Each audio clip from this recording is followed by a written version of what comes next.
Welcome back, everybody. I'm Dr. Craig Malcolm, a clinical psychologist and lecturer for Harvard Medical School. I'm also the author of Rethinking Narcissism, which is devoted to helping you understand and cope with narcissism in all its forms in all your relationships. If you like my videos, please consider subscribing by turning the notification bell on so you can see them when they come in.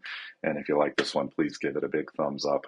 Today, I'm going to talk about narcissistic devaluing, how to see it coming, what it is, what to do if you see it coming. If you want to understand what narcissistic devaluing is, first we have to talk about idealization. I talked about idealization in a previous video on love bombing. I encourage you to check that one out.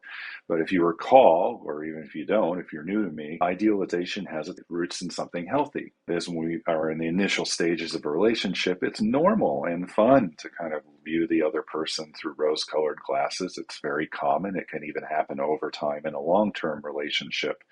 The problem with narcissistic idealization, where it moves from being fun to what we often call love bombing, is when that idealization becomes rigid. And the reason it becomes rigid or fixed or insistent, kind of like gluing you to a pedestal, is because the more narcissistic someone is, the more they possess something called attachment insecurity.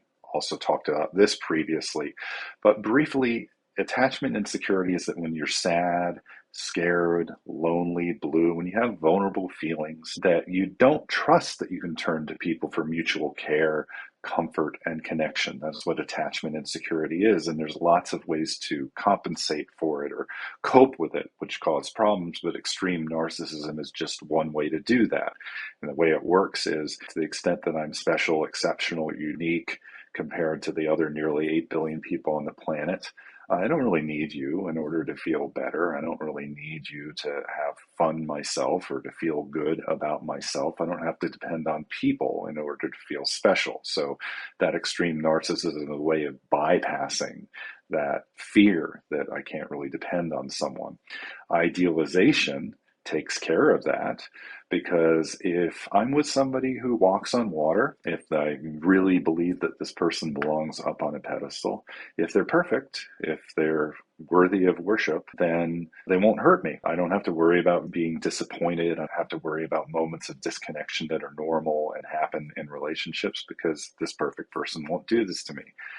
Also, if I'm with someone who's this special, I must be pretty special myself. So it also is a way, that idealization, of maintaining a sense of feeling special.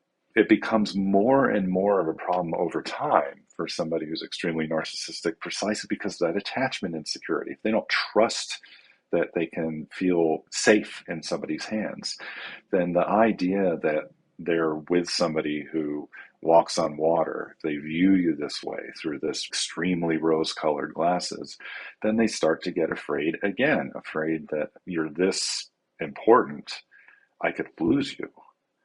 And this is where devaluing comes in. One really helpful way to think about devaluing is, there's a researcher and theorist, goes way, way back, named Melanie Klein, who introduces to this protective mechanism called spoiling.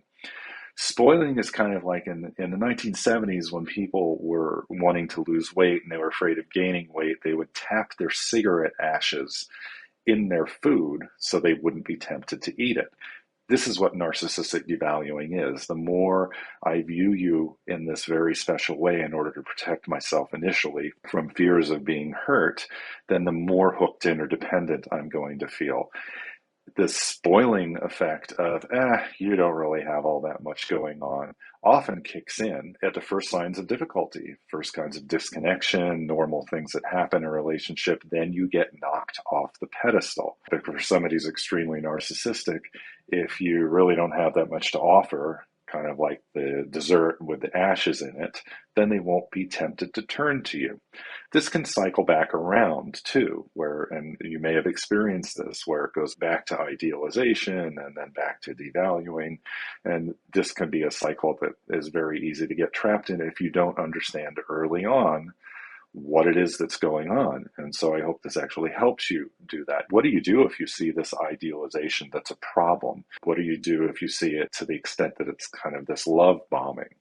One way to approach it is to slow things down, is to say, this is fun. I love the fact that you think about me and talk about me this way. I'd like to take things at a slower pace, just to kind of keep my head about me.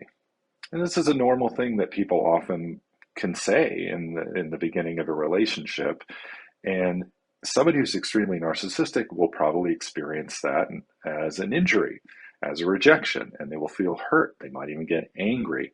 That is a sign, because if somebody needs to fix you to the pedestal in order for them to feel special, in order for them to feel safe, so much so that you can't even move, you can't even budge, you can't sort of take things at a more earthly pace, you're going to get knocked off the pedestal down the line.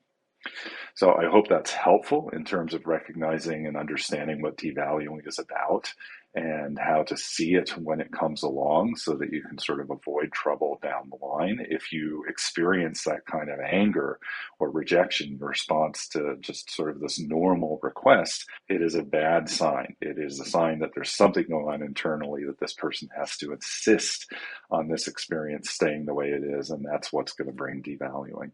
If you like this video, please give it a thumbs up, like I said, and be sure to come back because I'm going to be sharing more. Take care.